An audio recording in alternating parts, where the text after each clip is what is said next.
morning, everyone. So we were discussing pelvic tilts, right? Because somebody went to Universal and was standing in line in this position, booty out. And of course it killed her back. And she went on the most incredible source, TikTok. And they said, well, your pelvic tilt is gonna determine what's happening with the back, and it's gonna kill your back if you have sway. Well, we just had a discussion off the video where your pelvic tilt is really regulated by your rib cage. So if you're standing in this position, it's because you're trying to get the air to the front of your lungs, right? And if you're curved and you're a tucker, then you're trying to get to the back of your lungs. We call it ZOA. I have no idea what A stands for. Zone of A, right? So it's actually your rib cage, because your brain is smart. It wants to get oxygen into your lungs. So it's gonna tip you a certain way. So we're gonna work right now on rib 1 and clavicle, because that's the king and the queen.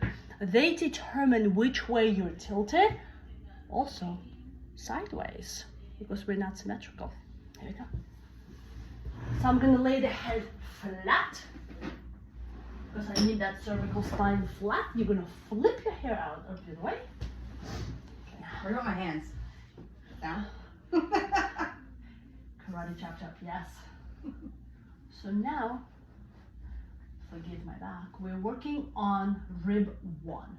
Rib 1, people don't understand, actually lives in the top of your neck. People think clavicle, then rib 1. That's rib 2. And so here's your rib 1, and you're like, ew, nasty. And here's your rib 1. Not so much, isn't it? So you're fully involved on rib 1. So this one is pulling you up on the left side. It's because, believe it or not, right here, behind the clavicles, is where the dome of the lungs come in. So if you're restricted on the left, your rib 1 is trying to suction that lung back up, so you expand it more. So you're going to be riding that rib 1 significantly more. Mm-hmm. So left side is restricted. Mm-hmm. Okay. So I side bend away, and then I take rib 1, and as you're breathing, I follow your breath and I decompress it.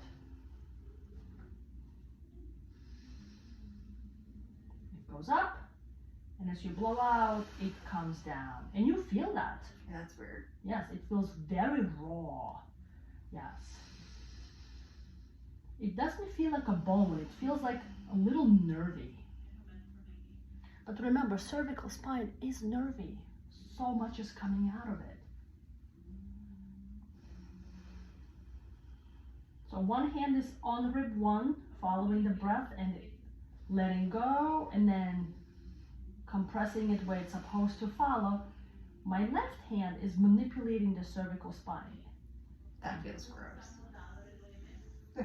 She said she feels gross. Mm-hmm. Well, cervical spine is really sore because our head lifts forward the entire time, like you're looking out of the balcony, right? So we strain our cervical spine all the time. So, pelvic floor trivia, ready? True or false? Your upper trapezius, you know, when you're sitting there and somebody comes over and massages your shoulders and you're like, please don't stop, just keep going, right?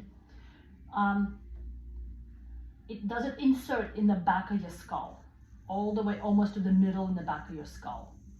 Yes or no? Yes. Yes, it does. Right. And you feel that. Oh my goodness. Yep. It's in the back of her skull, you see? True or false? Upper trapezius is innervated, aka regulated, by vagus nerve. Yeah. Oh, so if your upper traps are tight because the body is struggling to get the air in, do you think it's gonna piss off vagus nerve? Right. Good trivia, isn't it? Because everybody talks about Vegas and they're like, vibrate, blow a balloon, hum a song, tap your thing. But you also have to understand, we have to get rid of all of the neighbors that are not allowing the vagus to do its job. And upper trap is one of them. Cervical spine, stretch that cervical spine so vagus could come down and be free instead of going through this congested traffic every single time. And if it's traffic, you know what Vegas says? Psst, I'm going on vacation to Universal like this one. So you bring up a really good point. You said I was standing in line to Universal, standing statically. Don't people have standing desks at work? Yeah. Weren't they just standing, working? And people are like, but I am not sitting. I'm like, it doesn't matter. The word is static. You just standing or sitting statically, which is deadly for us because it slows down our lymphatics, and now we can't pump the toxins out of our body, right? And everything is just in a compressed state because all the body wants to do is keep you as tight as a statue. Make sense? Right. So people will say, I sit for a living, I hate it, I am congested in my pelvis, my back is killing me, my legs swell up, I'm gonna get a standing desk. And I go, static is static. They're like, no, it's so much better. Nope, static is static, right? And the problem now in our society is we have this new cancer called static. That's the problem, right? We statically sit and we statically stand. And we don't dump our toxins, so we develop stuff in our body. She said, oh my God. She's lying because my hands are super soft like marshmallows, strawberry flavor too. What woman with curly hair like that could cause pain? No, that's not true.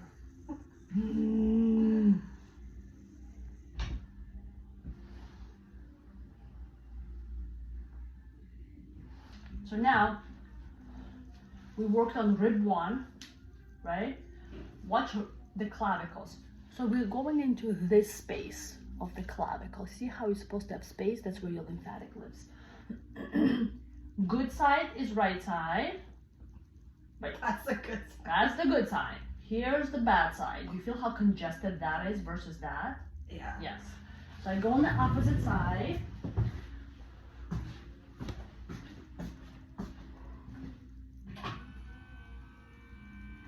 I take a flat palm and I press it down. And she's like, oh my gosh, she's gonna fracture me. And I won't. And I just decompress that clavicle. Sometimes when I'm clever, I take the clavicle and I shift the head here to give it a little break. Remember, clavicle is attached to the AC joint of your scapula. Clavicle also regulates when you raise your shoulder, clavicle is gonna curl up and go up with you and come back. And it's being held by subclavius muscle, which sometimes gets a little tight, and people say every time I lift my arm, I get stuck and my shoulder clunks into something, and I'm like, because this muscle got stuck.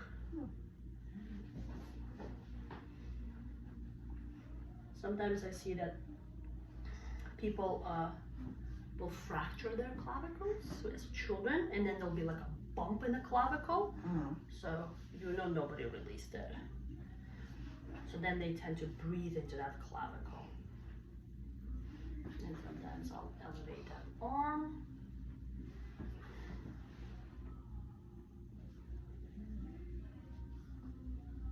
If you have a trauma patient, watch your hands, because my hands are over her throat like that.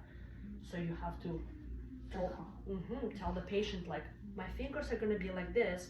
They're laying here. Feel free to put your hand on my hand so you feel safe. Make sure you have eye contact with the patient. Hands are so soft. And because it's a choking and I can't remove my fingers. They have to stay this way because my thumb is working. So warn your patients right before you get to their neck. Like usually if a trauma patient, I never go this way because it's over their face. And I'll say to them, I'm about to touch your sternum. Sternum is the bone, and hover over them and show them. Like, it's right here. Am I allowed to touch it? Do not touch them until they say, yes, it is okay. With her, I don't care. Yes. No trauma here. No. But notice, woo-hoo-hoo, that sternum needs to bounce. Because remember, we have lung capacity, right? That needs to expand, and all of your ribs attached to your sternum. And then I'll flip her like a pancake and work on the thoracic spine.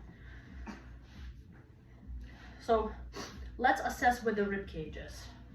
Should I put my arm down? No, because you're gonna get in my way. Okay. Sorry. So here are her bottom ribs, right? If you have a patient who has a little outflare, that tells you that side is struggling. So we already said this clavicle on the left side was stuck.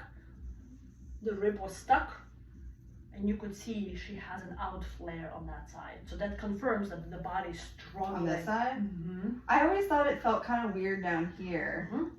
Because you have an outflare. Interesting. When you look at the ribs, this one comes up.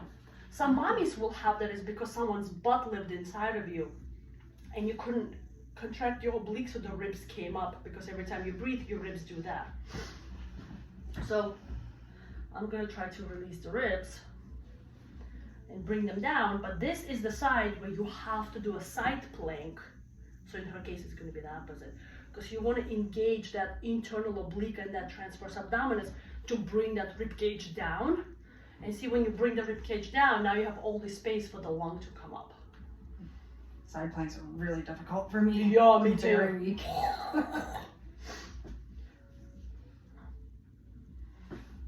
People always do prone plank, facing down, and they're like, I can hold it for 8 minutes, and I'm like, it's okay, it's very not productive, by the way. I mean, unless you combat crawl for a living, so I get that. But side planks are very important because we use a lot of our side, right? You carry a bag like this, right? You carry your children like that. You sit with a mouse in this position.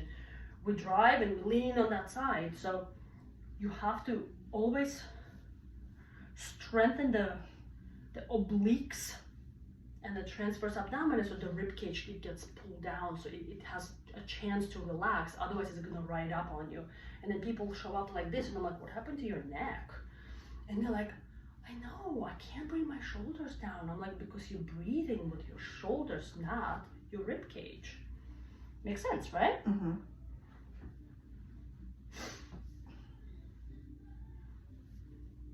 So think of it this way. If I'm standing in universal, and I have a rib outflare, and all of this is riding up on me, right? And I need air into here, so guess what I'm gonna do? And I'm gonna extend this side of me, right? Because I'm trying to bring more air into here. So you were standing like this in line the entire time, and then she's like, my back was killing me. Mine is killing me already, and I'm not in line, right? So It's interesting though, because I feel it equally on both sides of my back, like my low back. So it's interesting. You will strain the muscles on this side because you're constantly trying to bring the air in, but you're gonna anchor on the opposite side. So it will be like a bony pain here and a strain on this side, muscular.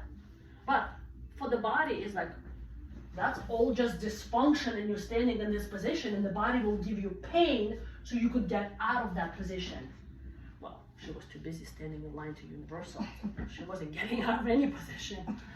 But if I said, for example, if you're standing, right, and you have nothing to do, if you arch yourself and you breathe into your diaphragm for maybe 5 times, and then you put your hands in the back of your rib cage and you breathe into your bat wings 5 times, and you did this and that pattern 5 times, slowly breathing, you would have no pain. Yeah, I mean, you would not look like a weirdo, but she's recording herself and putting this on Yeah, who's the weirdo? social platforms that we're weirdos, yes.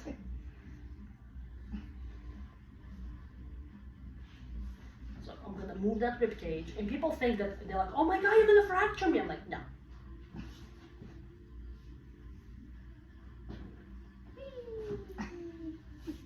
That was just water stuck. So here are your intercostals. You feel that? Yeah. How does it feel? Not good. Right, because these poor intercostals are overworked so hard. On top of my patient, she has no trauma, by the way. No trauma. We did it. So now, post today like it's a breathing thing. So I am gonna ask you to take a deep breath in.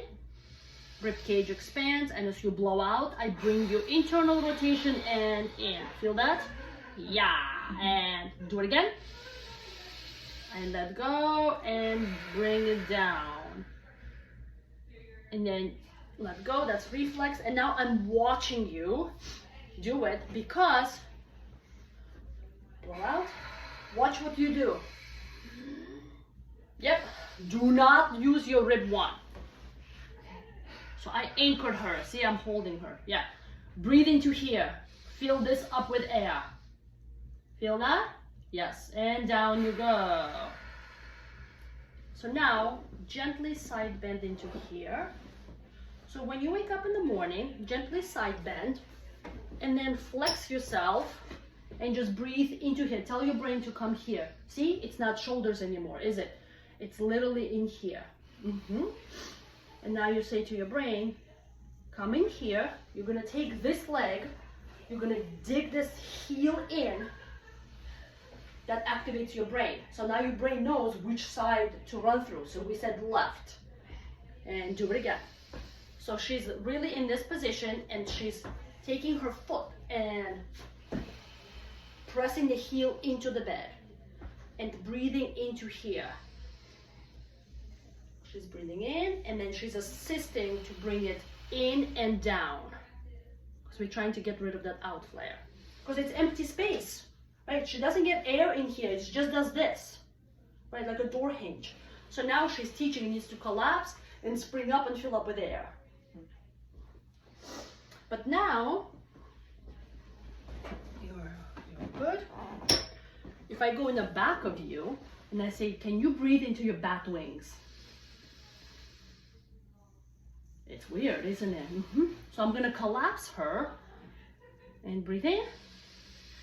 And when she's breathing out, I collapse, collapse, collapse, collapse, and here it is. And breathe in. And blow out. And breathe in. Keep going. So what's the exercise? I go for the most expensive equipment. Free. We all have bed sheets. They're amazing. So take a bed sheet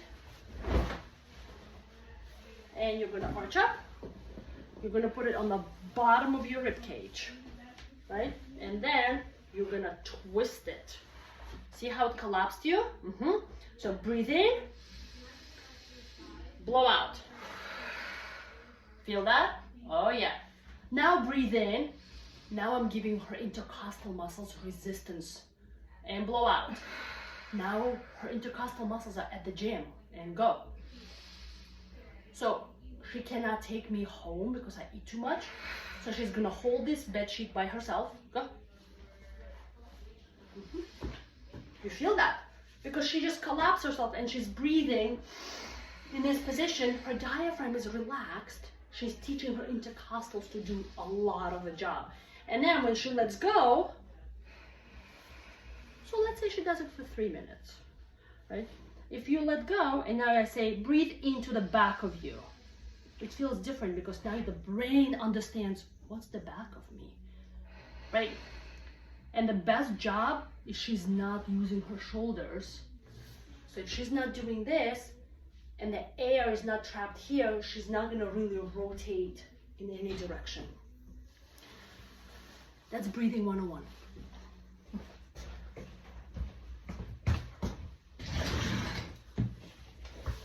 Goodbye.